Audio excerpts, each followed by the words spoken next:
আসসালামু আলাইকুম, শুভ সকাল। প্রিয় দর্শক, সবাইকে স্বাগত জানাচ্ছি আমার দেশ লিড নিউজে। সঙ্গে আছি আমি তামান্না মিনহাজ। আমাদের আজকের লিড নিউজটির শিরোনাম: ভারতের পানি প্রত্যাহারে কৃষিতে বিপর্যয়, অভিন্ন নদীর করুণ চিত্র। তিস্তায় পানি নেই, শুকিয়ে যাচ্ছে উত্তরাঞ্চল। গঙ্গা থেকে অবৈধভাবে পানি প্রত্যাহার করা হচ্ছে, কুশিয়ারা থেকে পানি তুলতে বাধা। আজকে আমাদের লিড নিউজটি লিখেছেন আমাদের বিশেষ প্রতিনিধি এম এ নোমান। দুই দেশের অভিন্ন ৫৪ নদীর মধ্যে কমপক্ষে ৫১টি নদী থেকে অবৈধভাবে পানি প্রত্যাহার করে নিচ্ছে প্রতিবেশী ভারত। এতে শুকনো মৌসুম শুরুর আগেই নদীতে পানি প্রবাহ আশঙ্কাজনকভাবে কমে গেছে। ফলে আসন্ন সেচ মৌসুমে বাংলাদেশের কৃষি উৎপাদন ব্যাহত হওয়ার পাশাপাশি পরিবেশের উপর মারাত্মক বিপর্যয় নেমে আসতে পারে। কোনো কোনো খরস্রোতা নদী শুকিয়ে এখন সরু নালায় পরিণত হয়েছে।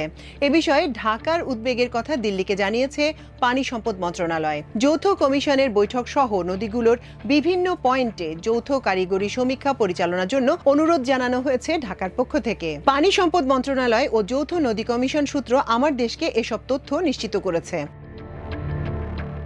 এদিকে চলতি সেচ মৌসুমে ভারত অভিন্ন নদীর পানি প্রবাহকে বাংলাদেশের বিরুদ্ধে রাজনৈতিক হাতিয়ার হিসেবে ব্যবহার করবে এমন আশঙ্কাও রয়েছে নদী বিশেষজ্ঞ সহ একটি গবেষণা প্রতিষ্ঠানের। পানির ন্যায্য হিস্সা আদায়ে ভারতকে রাজনৈতিক ও সামাজিকভাবে চাপ দেওয়ার পাশাপাশি আন্তর্জাতিক ফোরামে অভিযোগ দায়েরের কথা বলছেন তারা।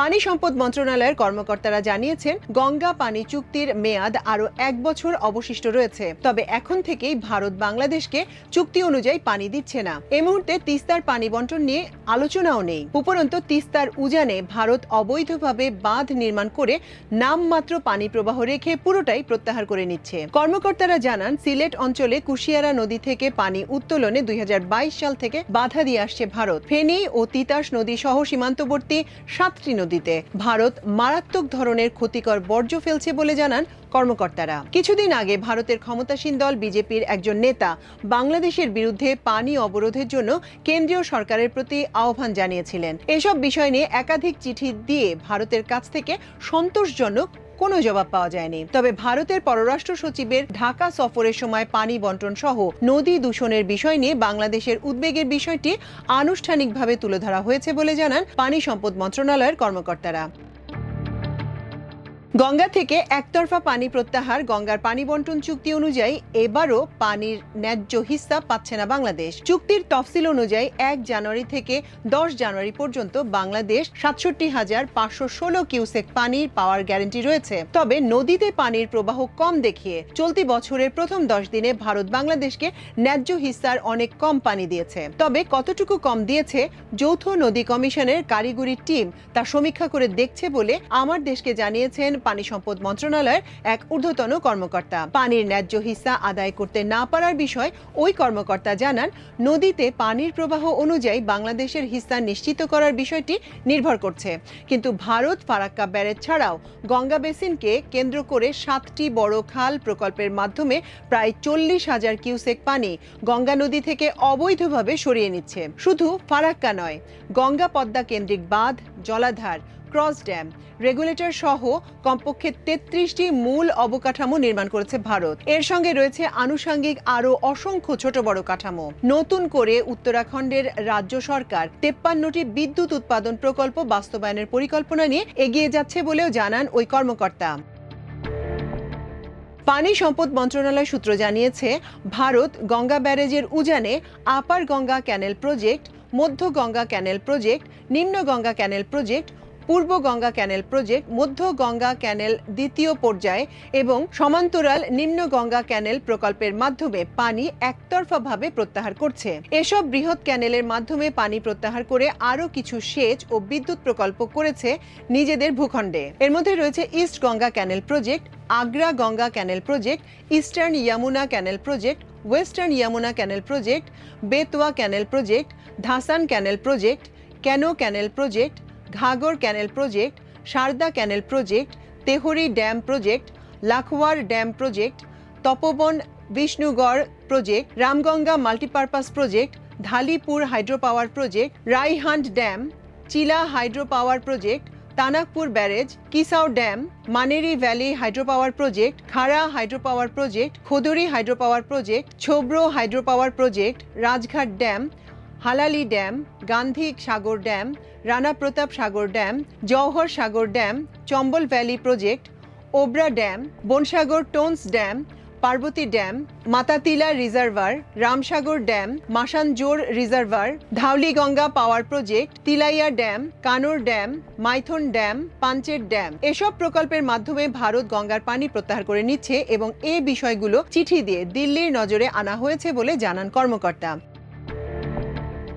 একটি বেসরকারি গবেষণা সংস্থা জানিয়েছে ভারতের ভাগীরথী নদীর উপর জঙ্গিপুরের কাছে ৩৯ কিলোমিটার দীর্ঘ ফিডার ক্যানেল নির্মাণ করছে। জঙ্গিপুর ব্যারাজ নামে এই প্রকল্পের লক্ষ্যই হল ফারাক্কা পয়েন্টের ৪০,০০০ কিউসেক পানি হুগলি ও ভাগীরথী নদীতে সরিয়ে নেওয়া। এর ফলে একদিকে হুগলি নদীর নাব্য বৃদ্ধি পেয়ে কলকাতা পোর্ট সারা বছর সচল থাকবে, অন্যদিকে ভাগীরথী নদীর বাড়তি পানি ব্যবহার করে বিস্তীর্ণ এলাকায় সেচ সুবিধা বৃদ্ধি করা যাবে। এছাড়া ফারাক্কার উজানে উত্তরপ্রদেশ রাজ্যের কানপুরে গঙ্গার উপর আরও একটি বাঁধ নির্মাণ করা হয়েছে। উত্তরপ্রদেশ ও বিহারে সেচের জন্য প্রায় ৪০০ পয়েন্ট থেকে পানি সরিয়ে নেওয়া হচ্ছে। পরিণতিতে ফারাক্কা পয়েন্টে পানির প্রবাহ কমে গেছে। ভারত সেচ ও পানি বিদ্যুৎ প্রকল্প বাস্তবায়নের জন্য মূল গঙ্গা এবং উপনদীগুলো ৯০ ভাগ পানি সরিয়ে নিচ্ছে, ফলে নদীতে পানি প্রবাহিত হচ্ছে মাত্র ১০ ভাগ।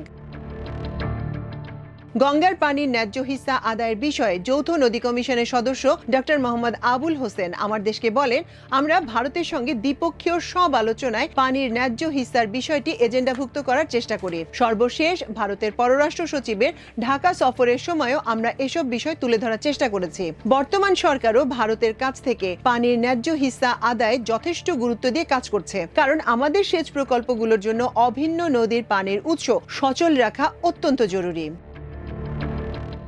তিস্তার পানি অবৈধভাবে প্রত্যাহার করে নিচ্ছে ভারত। এতে গত নভেম্বর থেকেই বাংলাদেশ এ নদীর পানির ন্যায্য হিস্সা তো দূরের কথা, যা পাচ্ছে তা পরিমাপ করে হিসাব করার মতো নয়, এমন অভিযোগ পানি সম্পদ মন্ত্রণালয়ের কর্মকর্তারা জানান, তিস্তা নদীর পানির উপর ভিত্তি করে লালমনিরহাট সহ দেশের উত্তরাঞ্চলীয় কয়েকটি জেলার কৃষকরা সেচ কার্যক্রম পরিচালনা করেন।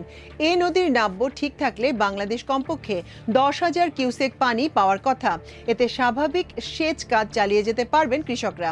কিন্তু গত কয়েক বছর ধরে বাংলাদেশ শুষ্ক মৌসুমে ২০০ কিউসেক পানিও পাচ্ছে না বলে জানান ওই কর্মকর্তা। যৌথ নদী কমিশন সূত্র জানিয়েছে, ভারত ১৯৮৭ সাল থেকে তিস্তা নদীর পানি একতরফাভাবে প্রত্যাহার করে নিচ্ছে।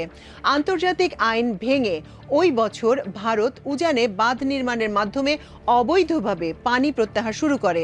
২০০০ সালের দিকে এ সংকট মারাত্মক আকার ধারণ করে। এরপরই ভারতের সঙ্গে এই চুক্তির বিষয়টি নিয়ে জোরালো পদক্ষেপ নেয় বাংলাদেশ।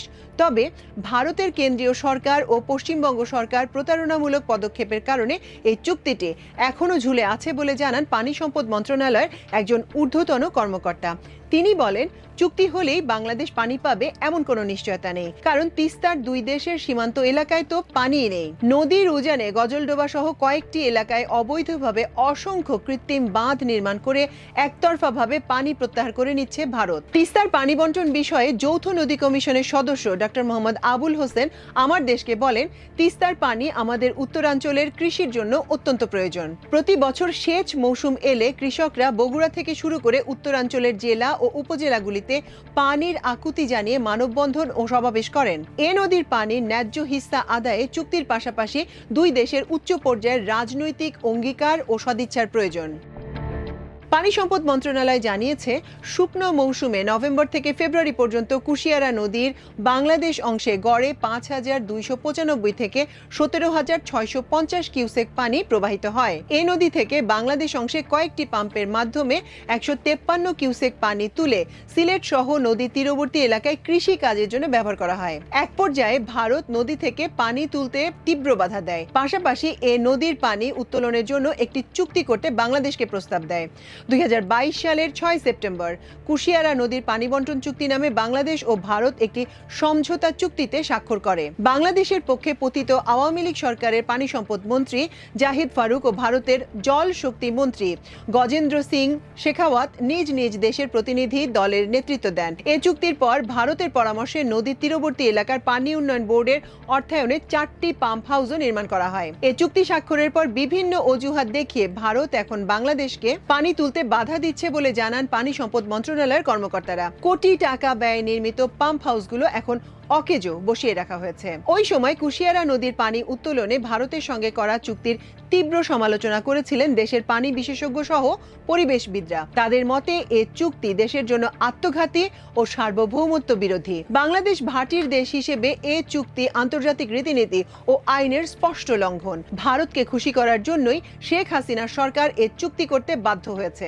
চুক্তির পর আয়োজিত এক ভার্চুয়াল সংবাদ সম্মেলনে নদী বিশেষজ্ঞ ও যুক্তরাষ্ট্রের পেনসিলভেনিয়া অঙ্গরাজ্যের লক হ্যাভেন বিশ্ববিদ্যালয়ের ভূতত্ত্ব বিভাগের অধ্যাপক ডক্টর খালিকুজ্জামান বলেছিলেন, এই সমঝোতা স্মারকটি অসঙ্গতিপূর্ণ।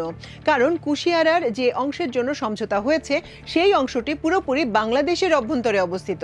এই সামান্য পরিমাণ পানি দেশের অভ্যন্তরে প্রত্যাহারের জন্য বাংলাদেশকে যদি ভারতের অনুমতি নিতে হয় তা অযৌক্তিক ও অনৈতিক। অধ্যাপক আনু মোহাম্মদ আমার দেশকে বলেন, আমাদের শাসক গোষ্ঠীর নতজানু পররাষ্ট্র নীতির কারণে স্বাধীনতার 54 বছরেও পানির ন্যায্য হিস্সা আদায় হয়নি। বিগত সরকার ক্ষমতায় টিকে থাকার স্বার্থে দেশের স্বার্থ বিকিয়ে সাম্রাজ্যবাদী ভারতের স্বার্থে একের পর এক গণবিরোধী চুক্তি করেছে। অধ্যাপক আরও বলেন, দুই দেশের অভিন্ন 54টি নদীর 51টি আন্তর্জাতিক নদী আইন অমান্য করে ভারত বিদ্যুৎ উৎপাদনের জন্য উজানে অসংখ্য বাঁধ ব্যারেজ দিয়েছে এবং ভিন্ন খাতে একতরফাভাবে পানি প্রত্যাহার করছে। ভারতের এই পানি আগ্রাসনের কারণে গোটা বাংলাদেশ আজ মরুকরণের দিকে।